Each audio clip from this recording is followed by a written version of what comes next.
Tira fora o Moraes, dá um grito aí!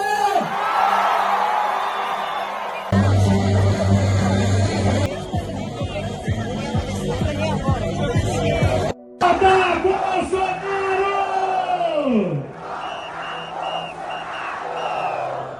Volta Bolsonaro!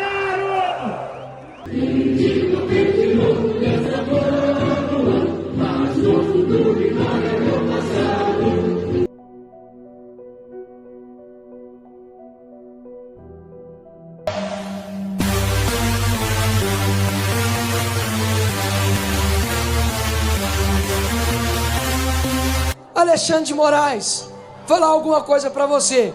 Se você ver aqui esse vídeo, você pode ter certeza. Você é um cara corajoso, com uma toga, mas sem essa toga você não é nada. Porque nós muito bem sabemos que o STF não é o dono do Brasil, mas sabe quem é o dono do Brasil? O povo. O povo é dono desse país. E o Brasil está acima do STF, porque o Brasil está acima de todos. Eu tive um sonho, depois desse sonho eu tive 3 visões. Eu vi 4 alicerces, eram tipo 4 colunas, né? É como se diz num território nacional brasileiro, dependência ou morte, né? E eu via essas 4 colunas caindo e eu, assustado, gritava: a nação brasileira, ela vai precisar de calmante, ela vai precisar de calma. Todas as nações ouvirão falar, no mínimo, 30 vezes por dia do território nacional brasileiro. Deus salve o Brasil e Deus salvará. Quando ele acha que esse é o problema dele e que foi o pior dia da vida dele, vem uma outra bomba. E eu vou contar pra vocês o que aconteceu. Você se lembra daquele caso de uma pessoa que trabalhava com Alexandre de Moraes e algumas conversas do celular dessa pessoa vazou?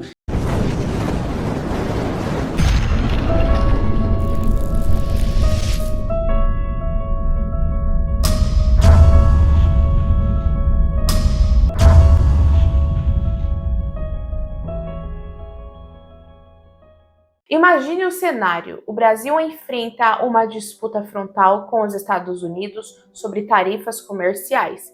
E agora, um senador brasileiro alerta que vem aí algo bem pior. É isso mesmo, ele diz que nos próximos 90 dias o país pode sofrer uma crise ainda maior, não mais por decreto de Trump, e sim por uma lei do Congresso americano que sanciona automaticamente qualquer país que negocie com a Rússia, inclusive com fertilizantes ou petróleo. Esses senadores estiveram em Washington para tentar negociar a redução do tarifaço de 50%, só que saíram convencidos de que o golpe que virá será legal, automático e devastador. Não será mais uma decisão isolada de Trump, mas algo com respaldo legislativo, apoiado por republicanos e democratas. O governo brasileiro, por sua vez, está sendo exposto como altamente dependente de insumos russos, fertilizantes, diesel, componentes que movimentam todo o agronegócio nacional e que, se banidos, podem parar o país. Este é o aviso de políticos americanos. Quem continuar comprando da Rússia será punido pelos Estados Unidos, legalmente. E o Brasil está na mira. Então preste atenção, o tarifão pode ser só o começo. O que vem pela frente pode ser muito pior. Fica comigo até o final, porque o que vou mostrar depois pode ser a virada na história. Irmãos, sabemos que os dias estão cada vez mais difíceis e com essa nova taxa de 50% dos Estados Unidos contra o Brasil, tudo tende a piorar. Alimentos, combustíveis, exportações. Por isso, fiz um propósito com Deus: ajudar o maior número possível de irmãos e irmãs a construir uma renda extra de forma digna, honesta e no conforto de casa. Estou buscando pessoas comprometidas que queiram trabalhar usando apenas o celular com meu suporte pessoal e alcançar resultados reais, como esses que você está vendo na tela agora. A Liliane, em 4 dias, faturou R$420. Ou a irmã Nandelli, que em 9 dias faturou mais de R$ 3.000. Se você sentiu no coração, clica no link do primeiro comentário fixado e me chama agora no WhatsApp. Eu vou te explicar tudo direitinho, passo a passo. Ah, e o melhor, você também pode ganhar em dólar. Estou te esperando. Eu vi 4 alicerces. Eram tipo 4 colunas, né? Ou não sei, 4 sustentabilidade. Assim como Sansão, ele estava no estádio de Dagon. E aqui, essas 4 colunas, ela sustentava, tá? Ela sustentava algo. E eu via essas 4 colunas caindo e caía. E eu quero detalhar e que detalhe. Mas essas colunas, esse pentágono, não sei o que, essa coluna era gigantesca. Ela não tinha, eu não conseguia ver mais ou menos a sua altura, porque era milhares e milhares e milhares de metros. E a formosura e a formatura da mesma era diferente, jamais vista por mim, né? E era muito alta, acima, muito mais acima das nuvens. E quando caía, as 4 caíam junto. Caía as 4 juntos, e eu, assustado, gritava. E aí o Senhor me deu esta visão e disse isso no sonho. No dia 20 de março de 2025, você, por minha ordem, teve vários sonhos e disse que o teto era dia 22 de julho de 2025. O teto era 22 de julho de 2025, para que todo o território nacional brasileiro soubesse o que era o Brasil, o que tinha se tornado o Brasil e o que queria se tornar o Brasil e como o Brasil ficaria após o dia 22 de julho de 2025. E eu dizia através da sua boca várias vezes o teto, e o teto representava o que você não sabia, que o teto eram os céus. E os céus, quando você viu esses pentágonos, essas colunas caírem e os céus desabarem. E o Senhor me dizia claramente, e eu sou bem ousado para dizer, porque se repetiu os sonhos por 2 vezes e 6 visões, mais umas 7 visões, né? Que o céu caía sobre o território nacional brasileiro. E eu me assustava e gritava porque os céus caíam. Mas no final, eu vi uma voz, com uma voz de trombeta que dizia, ensurdecedor, que dizia, ainda bem que era o céu, caindo sobre todos os principados, o céu do Brasil caindo sobre todos os principados e sobre todas as potestades que pairam na região celeste e que queria se implantar no Brasil. Tiro totalmente as forças das forças ocultas, ficarão sem forças totais e débeis na sua força, na sua mentalidade, até o dia que eu, Senhor, terminar de fazer o que farei no território nacional brasileiro. Isso é forte demais. Posso classificar dessa... Eu já tive visões fortíssimas, mas eu posso classificar essa uma visão extraordinária. E assustadora, sim, mas eu posso até dizer que praticamente decisiva e definitiva. Decisiva e definitiva. Eu vi as 4 colunas gigantescas, da qual eu não via o fim da sua altura, e elas 4 junto caíam. Quando caía, o espaço, o céu, desabava sobre o território nacional brasileiro. Eu gritei no sonho, fiquei muito assustado, lógico, e o Senhor, com voz de trombeta, bradava e dizia, ainda bem que é o céu, Reginaldo, mas o céu está caindo sobre todas as hostes malignas das trevas, sobre todos os poderes das trevas, e eles ficarão completamente débeis, completamente sem força alguma, de nada, até o dia que eu faça tudo que eu tenho que fazer em território nacional brasileiro. E aí, eu vendo aquilo, né, o Senhor continuava conversando, como voz de trombeta, e dizia o seguinte, o teto que você viu no dia 20 de março de 2025, onde muitos estavam presentes neste culto,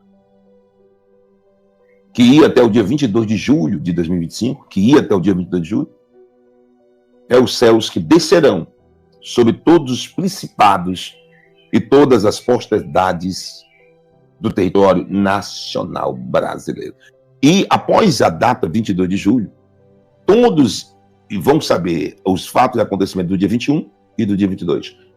Como o que era o Brasil, por fatos e acontecimentos e provas gigantescas que irão aparecer, irão vir à tona, coisas muito fortes no dia 21 e 22.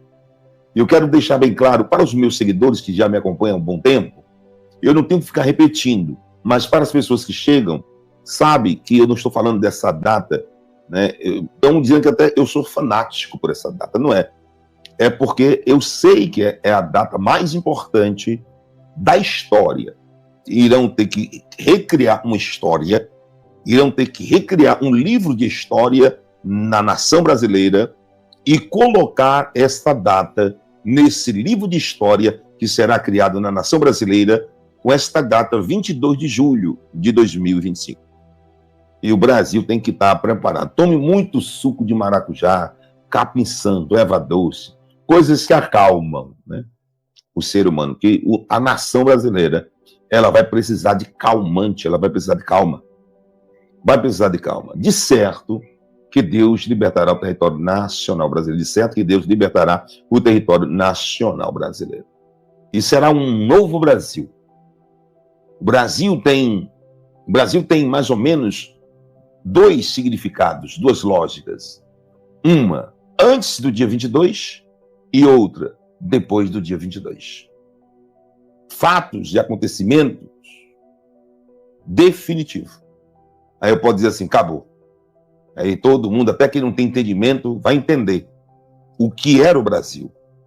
O que o Brasil estava, o que os principados e potestades estavam querendo fazer no território nacional brasileiro os meses anteriores. Os meses anteriores. O que os principados e potestades estavam tentando fazer no território nacional brasileiro os meses anteriores desta data 22 de julho, da qual será revelado, da qual será desnudo, da qual será mostrado para todas as nações, para todas as nações. Todas as nações ouvirão falar, no mínimo, 30 vezes por dia do território nacional brasileiro. E os fatos que foram desnudos e os fatos que foram revelados. Como diz o famoso ditado, nada é tão ruim que não possa piorar. Quando Alexandre de Moraes acha que o dia já está acabando e não tem como piorar, afinal de contas ele agora está sancionado, ele é considerado pelos olhos da justiça americana como um terrorista, do mesmo nível de terrorista, de torturador, de ditador. Não tem cartão de crédito, você já sabe, eu não vou listar aqui. Quando ele acha que esse é o problema dele e que foi o pior dia da vida dele, vem uma outra bomba. E eu vou contar pra vocês o que aconteceu. Você se lembra daquele caso de uma pessoa que trabalhava com Alexandre de Moraes e algumas conversas do celular dessa pessoa vazou e isso gerou vários artigos pelo Glenn Greenwald. Artigos que mostravam Alexandre de Moraes mandando fabricar relatórios sobre pessoas que ele não gostava. Você se lembra da famosa frase use a criatividade? Ou que ele quer pegar o Eduardo Bolsonaro e quando ele cisma com alguém não tem jeito.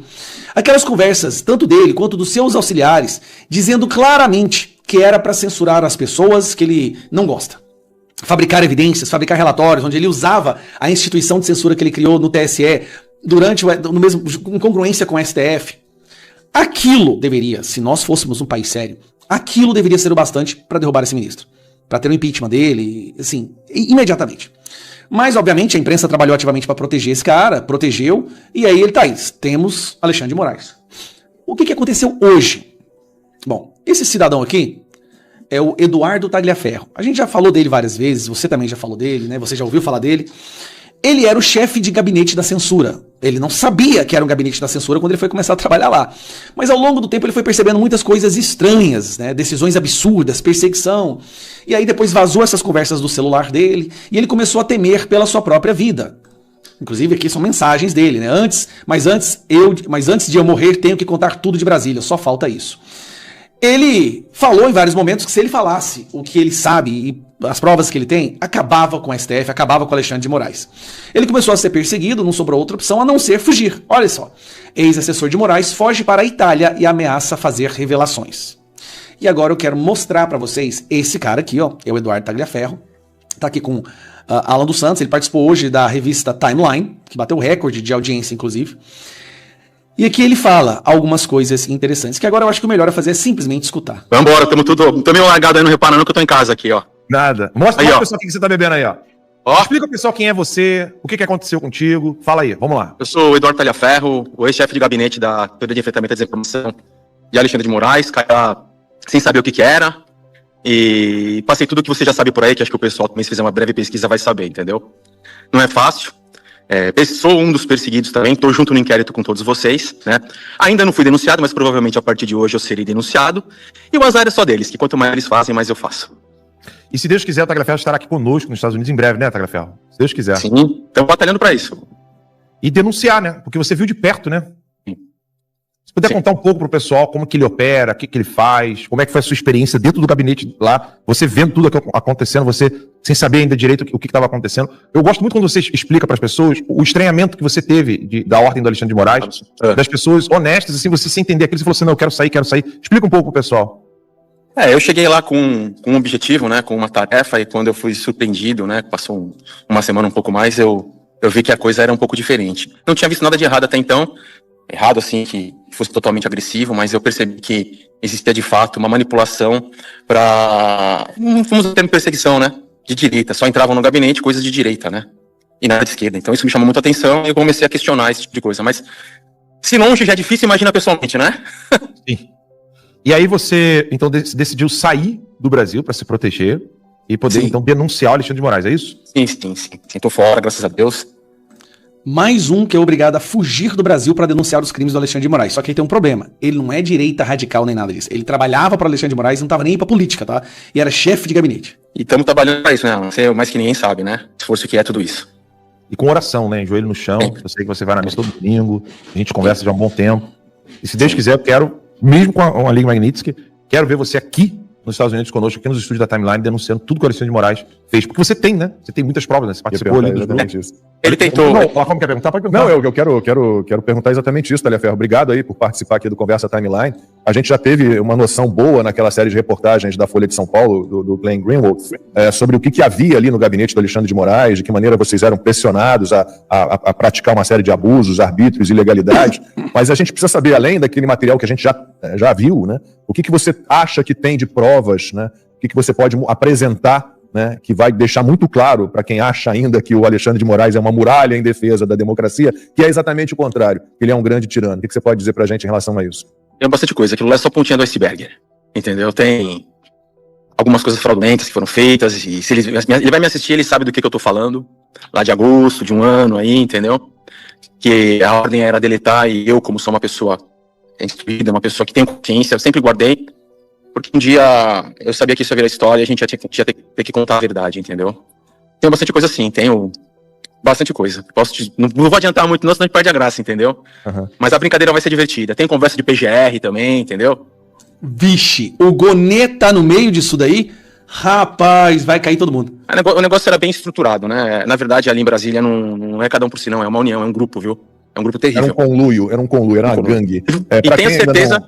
E tenha certeza que agora já estou sendo atacado. Agora você vai ver o processo que está parado desde o dia 2 de abril. Bom, rapaz, o que já era ruim conseguiu ficar bem pior. E olha, ele colocou até o PGR, Paulo Gonê tá na história. Não é só o Alexandre de Moraes. Ele não tem a denúncia apenas contra o Alexandre de Moraes, mas contra o Gonê também. Esse pessoal vai cair, vai ser bonito demais assistir a queda desse império ditatorial, que por fraqueza e covardia do Senado Federal conseguiu se apoderar do nosso país. Por isso, mais do que nunca, a gente precisa de um Senado forte. Nós temos ali 16 senadores decentes, guerreiros, mas num universo de 81, 16 não conseguem fazer primavera. Nós vamos resgatar esse país, pessoal. Eu tô cada vez mais certo disso. Imagine a vergonha que é você preparar um grupo para resolver um grave problema no seu país, ir lá para tentar resolver o problema, mas acabar voltando com uma notícia muito pior. Todo mundo acompanha agora essa empreitada heróica dos nossos senadores que não conseguiram nem sequer derrubar um IOF. Foram para os Estados Unidos achando que conseguiriam resolver a questão do tarifaço, já que o Lula é um cachaceiro que ninguém quer escutar e o Bolsonaro e o Trump não querem conversar com ele. Mandou Mauro Vieira, também não conseguiu conversar com ninguém. Alckmin, todo mundo tá ignorando o Alckmin. Quem é que vai querer conversar com um cara que tira foto com líder de grupo terrorista?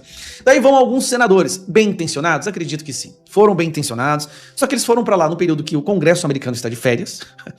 Não ria, tá de férias. Conseguiram falar apenas com alguns parlamentares do Partido Democratas, que é o partido de oposição, ou seja, não tem interferência nenhuma em lugar algum, até porque eles são minoria hoje na Casa dos Representantes nos Estados Unidos. E ao invés de resolver o problema, ou dar um passo em direção a resolver o problema, lá eles entendem, são informados de que o problema é muito pior do que se havia imaginado.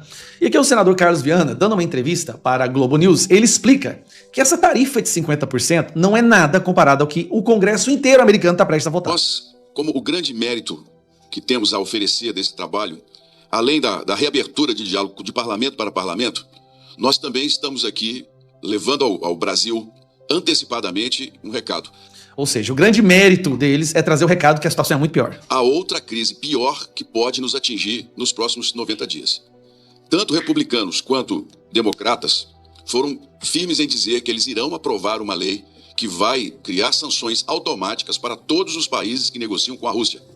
Para ficar bem claro, tanto os democratas quanto os republicanos, ou seja, tanto a esquerda quanto a direita, aí já não é Donald Trump assinando um decreto, os representantes eleitos dos Estados Unidos vão cobrar taxas 100% para países que financiam a Rússia. O Brasil triplicou o comércio com a Rússia para financiar a invasão da Ucrânia. E não será um decreto do presidente da República, como nós estamos falando do tarifaço, uma decisão pessoal da presidência da República. Será uma lei americana que vai impor. Os dois partidos já são claros de que aprovarão essa lei e não será, portanto, uma decisão do presidente dos Estados Unidos, será uma decisão do Congresso americano que será respondida. Então o Brasil tem tempo para se preparar, para buscar consenso, buscar diálogo, como não teve nessa questão agora das tarifas a partir do dia 1º. Nós temos que trabalhar com antecedência. Então a política externa brasileira está sendo avisada de que há algo que poderá nos atingir com muito mais força nos próximos 90 dias. Para que fique bem claro, desde que a Rússia invadiu a Ucrânia e Lula chegou ao poder, ele triplicou o comércio com a Rússia. O objetivo é comprando diesel. O objetivo, é claro, é financiar a Rússia na invasão da Ucrânia. 3 países aumentaram exorbitantemente o comércio com a Rússia: China, Índia e Brasil. Esses 3 países correm o risco agora de ter sanções de 100% de tarifas. Além disso, a OTAN, a Organização do Tratado Atlântico Norte, que tem vários países da Europa, Alemanha, Polônia, França, Itália, Espanha, Portugal, estes países também ameaçam sanções à China, Índia e Brasil por estarem financiando a Rússia, uma ditadura que está invadindo a Ucrânia. Aí, meu amigo, esquece, fala, é culpa do Bolsonaro, é culpa... São tantas ações equivocadas cometidas por esse governo, o caminho errado que o Brasil está seguindo está sendo tão podre que as consequências agora virão. Então eles foram lá para tentar resolver uma tarifa de 50, voltam com a notícia que 50, meu irmão, prepare, a tarifa vai ser 100, e não tem nada a ver com o Eduardo Bolsonaro não, é pelo fato do Lula estar financiando ditadura, invadindo um país democrático. O mundo já não aguenta mais essa guerra, e eles entenderam. Tem que cortar a torneira de dinheiro que está entrando na Rússia. E uma dessas nações que está fazendo isso é o nosso glorioso e soberano Brasil. Então, assim, são senadores bem intencionados. Acredito que foram lá, né, o outro lá de bermuda numa reunião. Cara, assim, eles foram bem intencionados. A gente tem que admitir isso. Foi até bom que eles foram lá, porque agora eles entenderam a gravidade da situação. Porque enquanto está aqui apenas sendo alimentado pela porcaria e mentira da Globo e da extrema imprensa, as pessoas não entendem a gravidade da situação que o Brasil está enfrentando. E essa é a bomba que eles estão trazendo de volta. O Brasil está na beira de uma crise silenciosa e talvez mortal para a sua soberania econômica. O alerta veio de dentro. Um senador da República que acaba de retornar de Washington, depois de reuniões com políticos americanos de alto escalão, afirmou com todas as letras: vem aí uma sanção ainda mais pesada e ninguém no governo parece pronto para enfrentá-la. O nome da bomba é Lei Catsa. Essa legislação já está ativa e diz: qualquer país que mantiver relações comerciais com a Rússia pode ser punido pelos Estados Unidos. E pasme, isso inclui a compra de fertilizantes, combustíveis, peças industriais e até transações bancárias. E adivinha, o Brasil segue firmando acordos com a Rússia, inclusive nos bastidores. Isso coloca diretamente nosso agronegócio, nossa produção de energia e até o abastecimento em risco. O que isso significa? Significa que os Estados Unidos podem aplicar sanções automáticas contra empresas brasileiras, bancos e até membros do governo, com base apenas nessa legislação. E isso independe da vontade de Trump ou de qualquer presidente. É uma máquina legal ativada por interesses geopolíticos e ela já está se movendo. Enquanto isso, o governo Lula finge normalidade, o Itamaraty silencia, a imprensa ignora e o povo sequer foi avisado. Mas a verdade está aí, diante dos nossos olhos. O senador que trouxe essa informação disse: estamos a 90 dias de um impacto brutal na economia brasileira, que pode paralisar setores inteiros. Acordos estão sendo feitos no Congresso americano agora mesmo e o Brasil será atingido em cheio. Isso não é exagero, isso é geopolítica e quando ela bate na porta, não há propaganda que segure o preço do arroz, da gasolina, do remédio ou da comida no prato. É por isso que é hora de alertar, hora de compartilhar e, acima de tudo, hora de escolher de que lado da verdade você vai estar.